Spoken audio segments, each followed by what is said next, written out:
Welcome back to Pakistani princess reaction channel. उम्मीद होगा सब ठीक ठाक होंगे, खुश होंगे, बाद होंगे, सेफ होंगे, खैरियत होंगे। यार आज वीडियो का टाइटल बहुत ज़्यादा धांसू लगा है। पाकिस्तान में कर दिया बैन फेस्टिवल। जो पाकिस्तान में हिंदू रहते हैं उनके लिए मनाना होली बैन कर दिया। भाई क्यों बैन कर दिया? और वीडियो वॉच करेंगे, ऐसा उनको नहीं करना चाहिए। क्यों गाइस भाई ऐसा ही नहीं। तो हमने स्टार्ट लेके एंड तक जरूर देखना। हमारा हम यूट्यूब फैमिली का सब बनना चाहते हैं तो लाइक एंड सब्सक्राइब ठोको। बड़े टाइम वेस्ट नहीं करता, कौन स्टार्ट करते हैं 3 2 1 स्टार्ट। दुनिया के हर कोने में बनाए जाने वाले होली के रंगों में पाकिस्तान ने अपना भंग डाल दिया। वहाँ के हिंदुओं को भगवा तो क्या, हरे रंग से होली खेलने की भी मनाही है। और जब बात आती है महाशिवरात्रि की तो फिर वही सवाल कि क्या अब वहाँ के हिंदू के इस त्योहार पर भी ताले लग चुके हैं। लेकिन अपने हैशटैग बायकॉट पाकिस्तान वाले कमेंट पे रोक लगाओ, रुको जरा, सब्र करो, क्योंकि फैक्ट भाई आपको दिखाएगा कि कैसे हिंदुस्तान ने भी कई हिंदू त्योहार पर बैन लगा दिया है। नहीं, ऐसा नहीं हो सकता, कह दो कि ये झूठ है। चलो भाई लोग, मैं हूँ आपका आज्ञाकारी फैक्ट भाई, जो आपको दिखाएगा कैसे एक देश ने क्रिसमस पे जीसस का बर्थडे मनाने की बजाय अपने दादी का बर्थडे घोषित कर दिया। और त्योहार का ऐसा ही मजाक मस्जिद में एक बुद्धिस्ट औरत का डांस रख के चाइना ने भी उड़ाया था, वो भी रमजान के पवित्र महीने के दौरान। पर क्या ऐसा करना चाइना के लिए एक सही कदम था? आइए जानते हैं। Number 1, no festival of light. भाई लोग, जीसस फेमस है या फिर नॉर्थ कोरिया के प्रेसिडेंट की दादी? आपके लिए भले जवाब जीसस होगा, लेकिन नॉर्थ कोरियंस के लिए दादी बात। ऐसा शायद इसलिए क्योंकि इस देश में क्रिसमस में जीसस का नहीं, किम जोंग उन के परदादी का जन्मदिन मनाया जाता है। जी हाँ, अगर किसी आम कोरियन को पूछा जाए कि क्रिसमस क्या होता है तो वो बिना समय बर्बाद किए अपना सर खुजाने लगेगा। इसकी सबसे बड़ी वजह है क्रिसमस का बैन। न सिर्फ बैन, पर यहाँ क्रिसमस मनाना कानूनी अपराध है। ये सब बस इसलिए क्योंकि नॉर्थ कोरिया बस एक रिलीजन को मानता है और यहाँ बाहर से कोई रिलीजन के आने की परमिशन नहीं दी जाती।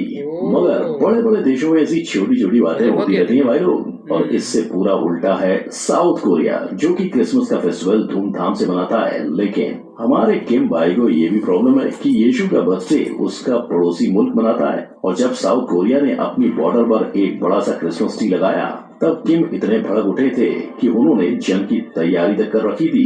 हालांकि नॉर्थ कोरिया के अलावा आज क्रिसमस को तजाकिस्तान, सऊदी अरेबिया, चाइना जैसे और कई कंट्रीज ने बैन किया हुआ है। लेकिन किम भाई की नाराजगी सबसे ऊपर आती है। पर इसके बावजूद जब वर्ल्ड हैप्पीनेस इंडेक्स की काउंटिंग हुई तो खुशहाल कंट्री के तौर पे नॉर्थ कोरिया नंबर 2 पर आया। अब ये चमत्कार है या कोई चतुराई? नंबर 2, अफगान जलेबी। हिंदू, सिख, ईसाई एक तरफ और तालिबान एक तरफ। आप चाहे तालिबान हर धर्म के साथ आज दादागिरी दिखा रहा है, लेकिन 2021 में हालात कुछ और थे। अब सीधी सी बात है, जब भी जबरदस्ती से किसी देश पर कब्जा होता है तब वहाँ रहते लोगों के बीच डर का माहौल रहेगा। मगर जब तालिबान ने अफगानिस्तान को अपने हाथों में लिया तो वहाँ रहते हिंदुओं को आश्वासन देने वो कई बार मंदिरों में जाया करते। लेकिन भाई लोग, हाथी कभी अपने खाने के दांत दिखाता है? नहीं ना। अब चाहे तालिबान ने कहा कि दोस्ती ही प्यार है, पर असली जुल्म तो बाद में शुरू हुआ। वहाँ की सिख कम्युनिटी की माने तो उन्हें त्योहार तो दूर, वो अपने गुरुद्वारे के सामने देख भी नहीं सकते। इतना ही नहीं, जब भी किसी सिख को अपने घर के बाहर निकलना होता है तब उसे मुस्लिमों के कपड़े पहनने पड़ते हैं। और तो और, चाहे औरत किसी दूसरे धर्म की हो तब भी उसे बुर्का या नकाब पहनना जरूरी है। तो आप ही बताओ, ऐसे देश में कोई अपना त्योहार कैसे मनाएगा? मगर तालिबान से पहले यानी 2019 में अफगानिस्तान में बेशक फेस्टिवल मनाया जाता था, बस चंद सालों का फासला और सब कुछ बदल गया। नंबर 3, आज की ताजा खबर। अंग से अंग लगाना सजन, हमें ऐसे रंग लगाना।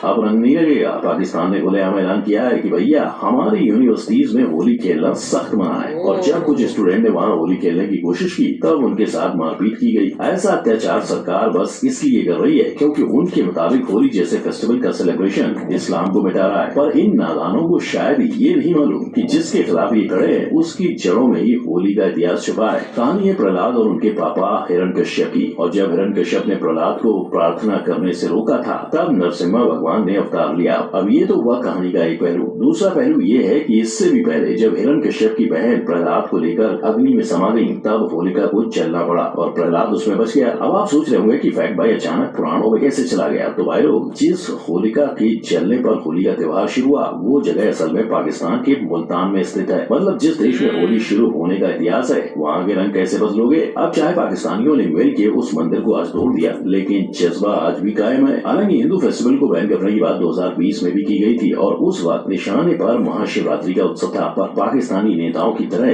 ये बात भी छूटी निकली, यानी हेट फैलाने के लिए कुछ भी।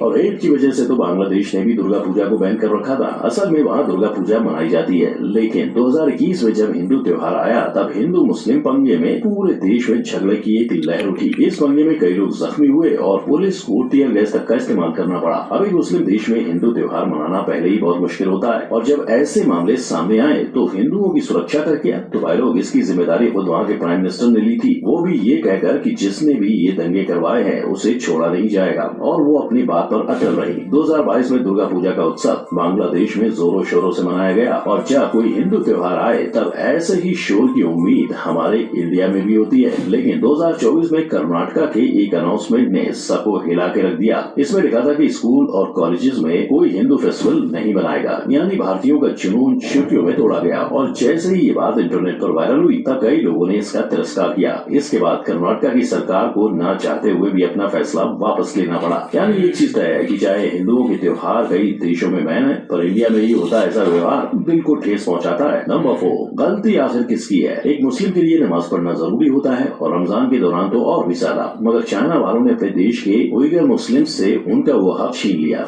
And our reports say they're not being allowed to fast during Ramadan.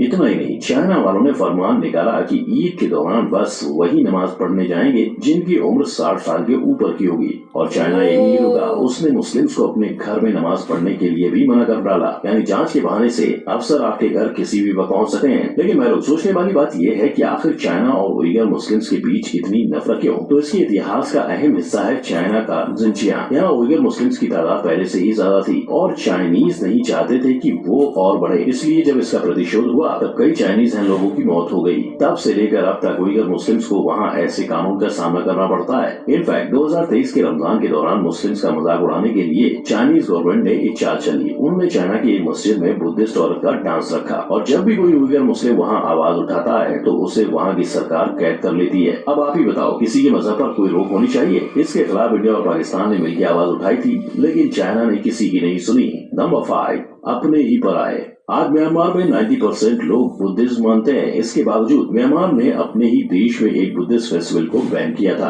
तो आखिर म्यांमार की ऐसी कौन सी मजबूरी थी कि उन्होंने अपने से अपनों को जुदा कर डाला? वह कहानी शुरू होती है जब म्यांमार का शासन वहाँ की मिलिट्री ने संभाला। इस शासन में मिलिट्री चाहती थी कि म्यांमार के लोग कोई त्योहार न मनाए और बस शांत बैठे रहें, और तब का शासन समझ गया था कि म्यांमार के अंदर एक बहुत बड़ा त्योहार मनाया जाता है जिसमें हजारों की तादाद में लोग पहुँचते हैं, शेडागोन पगोडा फेस्टिवल। इसलिए इन्होंने 2600 साल पूरी इस जगह पर रोक लगा दी और लोग भी चुपचाप बैठे रहे। पर 20 साल के बाद म्यांमार के लोगों की किस्मत बदली, उनकी सरकार बदली। इसके साथ साथ 20 साल तक लगा हुआ त्योहार का बैन भी हट गया, और जब फेस्टिवल की शुरुआत हुई तब वहाँ की औरतों ने कल्चरल ड्रेसेस पहने और मर्दों ने भी प्रार्थना करना शुरू कर दिया। यानी हिम्मत मर्दा तो मदद खुदा की कहानी म्यांमार के लोगों से बेहतर कोई नहीं जानता। और अब तो वो भी कहते होंगे, बाप का, भाई का, दादा का, सबके लिए त्योहार मनाएगा रे तेरा पुत्र।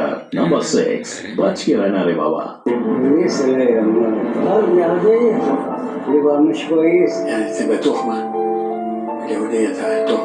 मतलब इजिप्ट के लोगों के लिए एक इंसान तब तक ही अच्छा है जब तक कि वो यहूदी नहीं। शायद इसीलिए एक डेटा के अनुसार पूरे इजिप्ट में आज सिर्फ 100 ज्यूज की बस्ती नजर आती है। लेकिन क्या तादाद कम होने से उनका हक छीनना सही बात है? बिल्कुल नहीं। मगर फिर भी इजिप्ट की सरकार ने ज्यूज के एक रब्बी यानी गुरु के फेस्टिवल को बैन कर दिया। मगर रुकिए जनाब, इसके पहले की ज्यूज के लिए आप अपने 2 आंसू गिराओ। फैक्ट भाई बता दे कि असलियत कुछ और है। आज इजिप्ट के ऐसे डिसीजन पर गुस्सा भले आता है, पर इजराइल ने जो की ज्यूज से भरा पड़ा है, उसने इजिप्ट से 2 बार युद्ध लड़ा था। और तो और इजिप्शियंस के ऐसे प्रतिशोध की वजह इजराइल और फिलिस्तीन का वॉर भी है।